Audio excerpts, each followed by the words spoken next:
Continuamos hoy estudiando el capítulo 6 del Evangelio según San Juan. Y en nuestro programa anterior consideramos la alimentación milagrosa de los 5,000. Y dijimos que en realidad había como unas 15,000 personas. Después de este milagro encontramos el discurso de nuestro Señor Jesucristo sobre el pan de vida. La gente ahora comienza a buscarle, pero sin encontrarle. Descubren que tanto el Señor Jesucristo como sus discípulos se han marchado. Comencemos pues leyendo los versículos 22 al 24 de este capítulo 6 del Evangelio según San Juan. El día siguiente, la gente que estaba al otro lado del mar vio que no había habido allí más que una sola barca y que Jesús no había entrado en ella con sus discípulos, sino que éstos se habían ido solos. Pero otras barcas habían arribado de Tiberias, junto al lugar donde habían comido el pan después de haber dado gracias al Señor. Cuando vio pues la gente que Jesús no estaba allí, ni sus discípulos, entraron en las barcas y se fueron a Capernaum buscando a Jesús.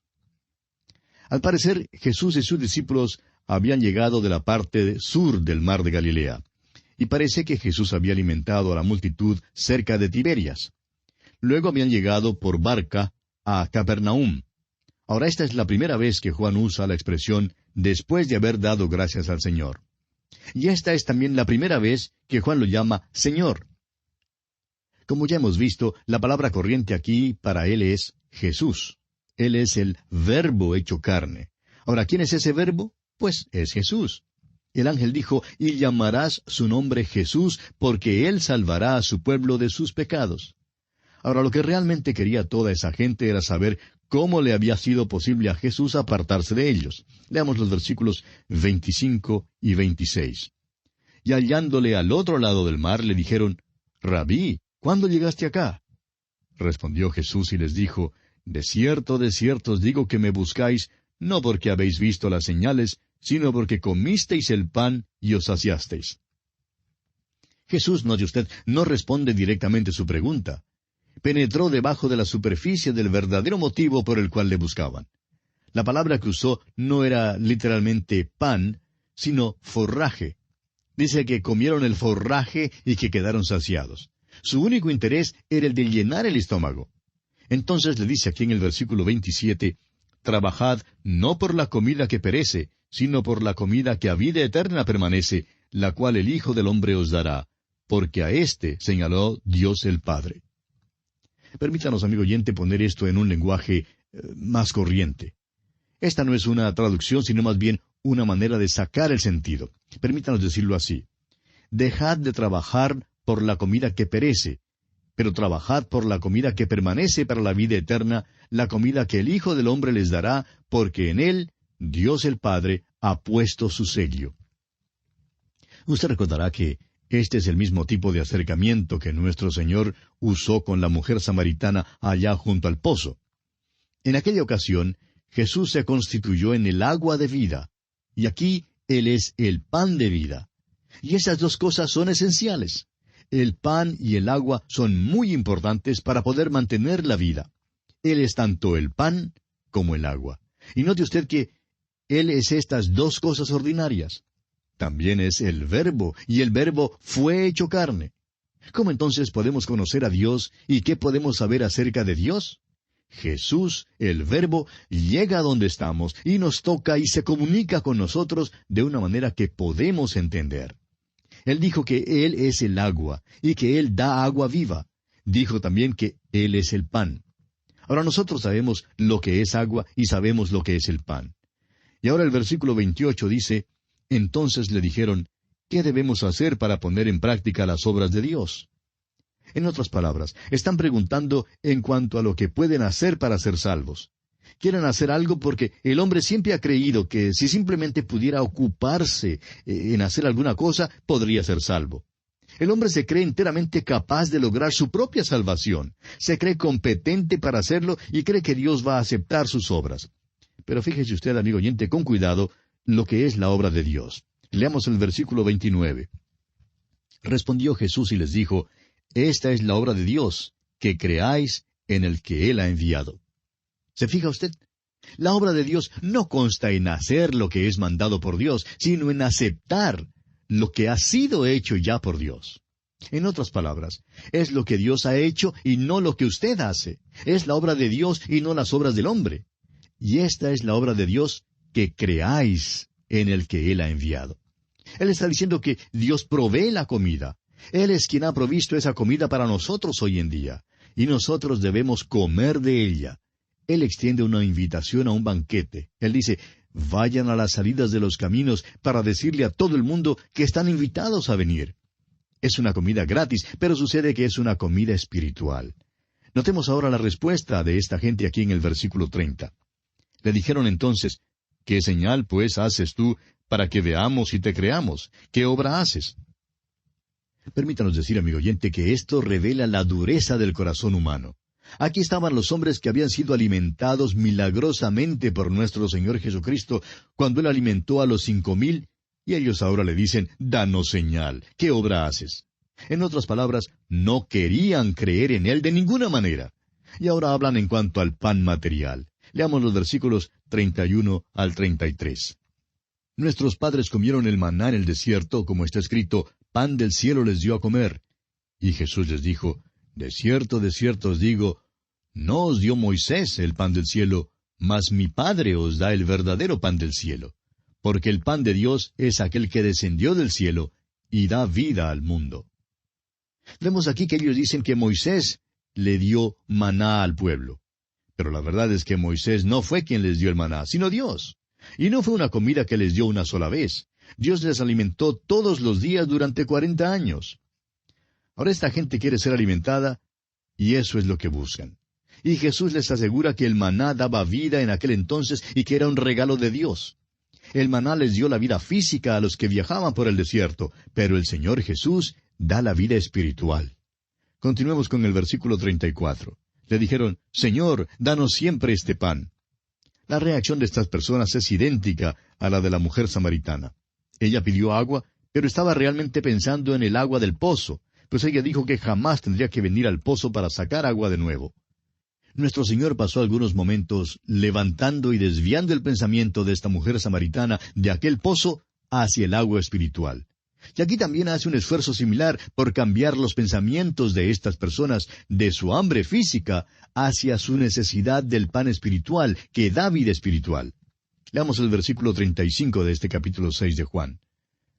Jesús les dijo, Yo soy el pan de vida. El que a mí viene nunca tendrá hambre, y el que en mí cree no tendrá sed jamás. Vemos que aquí Cristo juntó las dos cosas, el pan y el agua. Cristo es el maná. Él es quien bajó del cielo y quien dio su vida por el mundo a fin de que nosotros, amigo oyente, usted y yo tuviéramos vida. Y esto es la salvación. También veremos que Él es el pan que debemos comer constantemente a fin de que crezcamos. El maná era un alimento milagroso que satisfizo. Cuando entraron en la tierra prometida, les fue dado el fruto de la tierra, lo cual es la palabra de Dios. Y créanos, amigo oyente, que hay muchos hoy en día a quienes no les gusta el fruto de la tierra. Leamos los versículos 36 y 37 de este capítulo 6 del Evangelio según San Juan ahora. Mas os he dicho que aunque me habéis visto, no creéis. Todo lo que el Padre me da, vendrá a mí, y al que a mí viene, no le echo fuera. Jesús les pregunta si en verdad quieren pan. Si quieren pan, Él es el pan de vida. Pero lo han visto y no creen. Han rechazado el verdadero pan. El versículo 37 es muy importante. Hay muchos argumentos teológicos hoy en día en cuanto a la predestinación y al libre albedrío. No nos proponemos reconciliar estas dos doctrinas porque, no nos es posible hacer esto. La predestinación y el libre albedrío son dos doctrinas que se encuentran en este versículo. Dice, todo lo que el Padre me da, vendrá a mí. Y esto declara la verdad de la predestinación. Pero espera un momento. La próxima frase dice, y al que a mí viene, no le echo fuera. Y también esto es verdad. Jesús enseña aquí que Dios respeta nuestro libre albedrío. Amigo oyente, las dos son verdades, pero no sabemos cómo reconciliarlas. El Padre me da, es verdad, pero uno tiene que venir. Y al parecer, los que vienen a Jesús son los que el Padre le da. Usted y yo, amigo oyente, estamos aquí abajo y no vemos lo que pasa en el cielo. No sabemos cómo es que Dios maneja este calculador de la predestinación. El hecho es que no comprendemos cómo funciona ninguna máquina calculadora. Pero estamos seguros que Dios es quien oprime el botón. No lo comprendemos, pero también sabemos esto, que Dios nos ha dado a cada uno, a mí y a usted, amigo oyente, un libre albedrío, y que somos responsables de cómo lo ejercemos.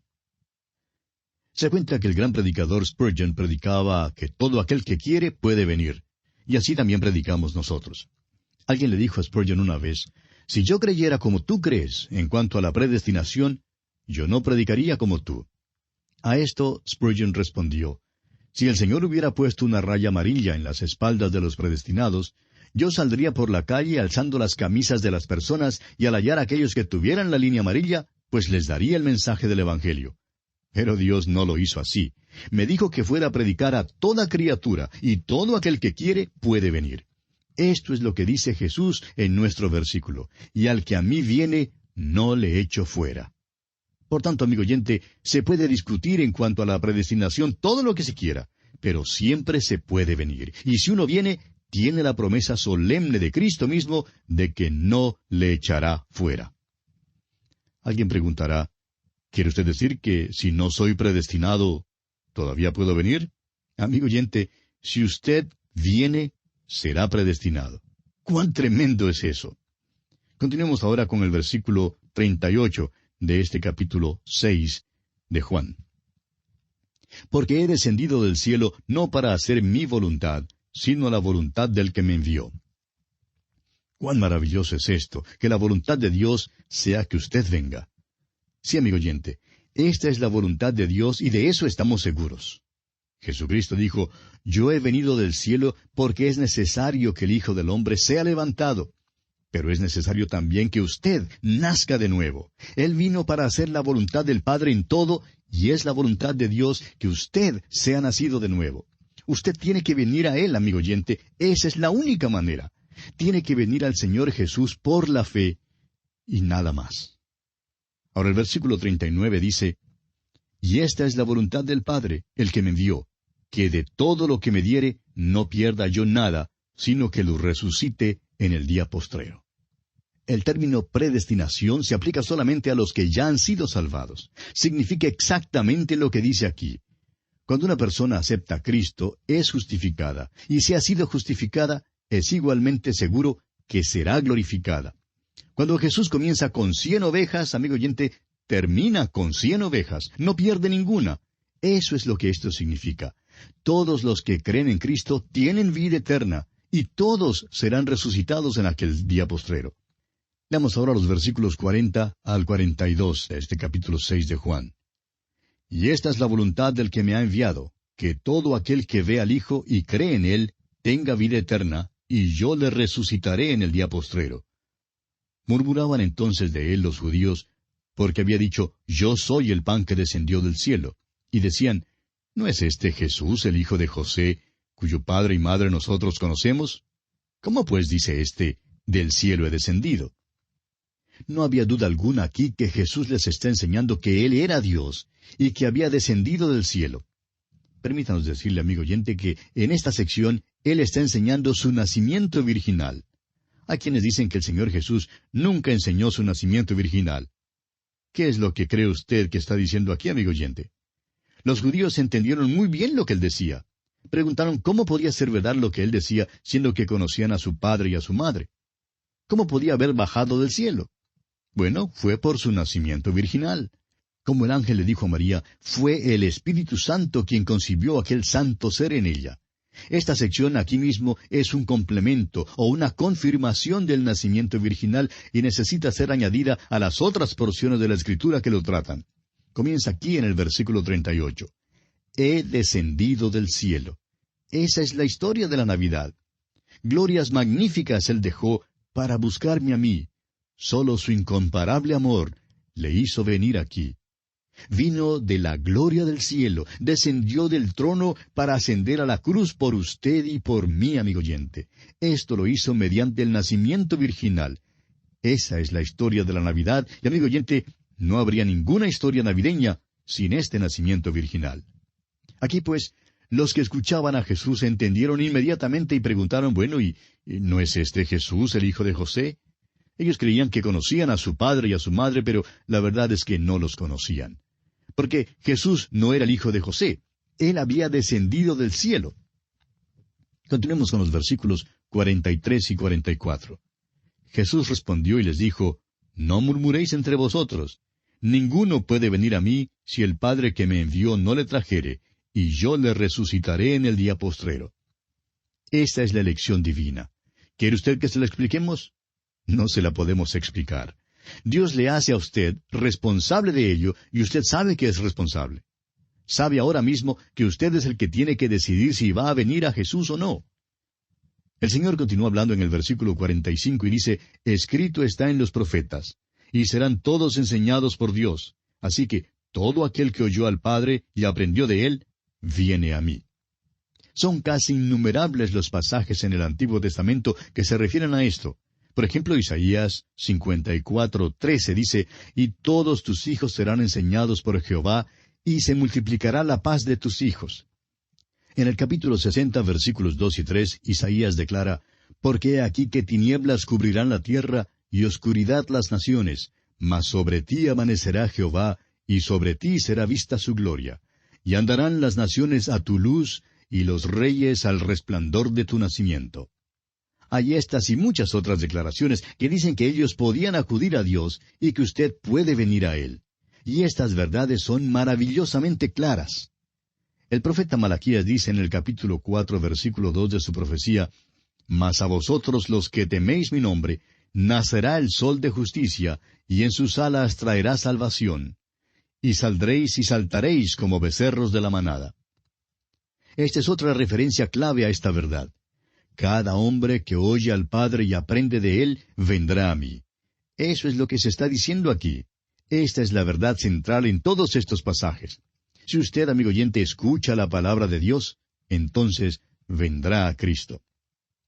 El resto de este capítulo 6 del Evangelio según San Juan es tan importante que no nos atrevemos a considerarlo solo en forma general y superficial. Sin embargo, debido al tiempo de que disponemos, solamente nos es posible hacerle notar las cosas descollantes o sobresalientes. Leamos entonces los versículos 46 y 47. No que alguno haya visto al Padre, sino aquel que vino de Dios, éste ha visto al Padre. De cierto os digo, el que cree en mí, tiene vida eterna. El único que ha visto al Padre es el Señor Jesucristo. Y Él aclara sin lugar a dudas que cualquiera que cree en Él tiene vida eterna. Esto, amigo oyente, no puede ser expresado de una manera más clara. Continuemos con los versículos 48 al 51 de este capítulo 6 de Juan. Yo soy el pan de vida. Vuestros padres comieron el maná en el desierto y murieron.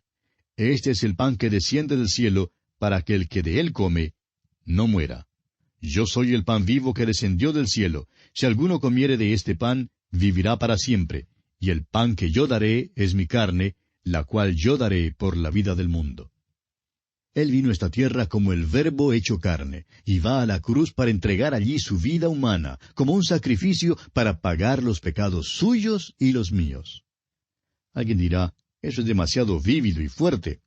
Y eso era lo que decían también en aquel entonces. Note usted lo que dice aquí el versículo 52 de Juan 6. Entonces los judíos contendían entre sí diciendo, ¿cómo puede éste darnos a comer su carne? Claro es que pensaban en su carne literal. Pero note usted la respuesta de Jesús aquí en los versículos 53 hasta el 58. Jesús les dijo, de cierto os digo, si no coméis la carne del Hijo del Hombre y bebéis su sangre, no tenéis vida en vosotros. El que come mi carne y bebe mi sangre, tiene vida eterna, y yo le resucitaré en el día postrero. Porque mi carne es verdadera comida, y mi sangre es verdadera bebida. El que come mi carne y bebe mi sangre, en mí permanece, y yo en él. Como me envió el Padre viviente, y yo vivo por el Padre, asimismo el que me come, él también vivirá por mí. Este es el pan que descendió del cielo, no como vuestros padres comieron el maná y murieron. El que come de este pan, vivirá eternamente. Amigo oyente, esta es una declaración asombrosa. Nuestro Señor está preparando a estos hombres para aquella última cena y para la institución de la cena del Señor.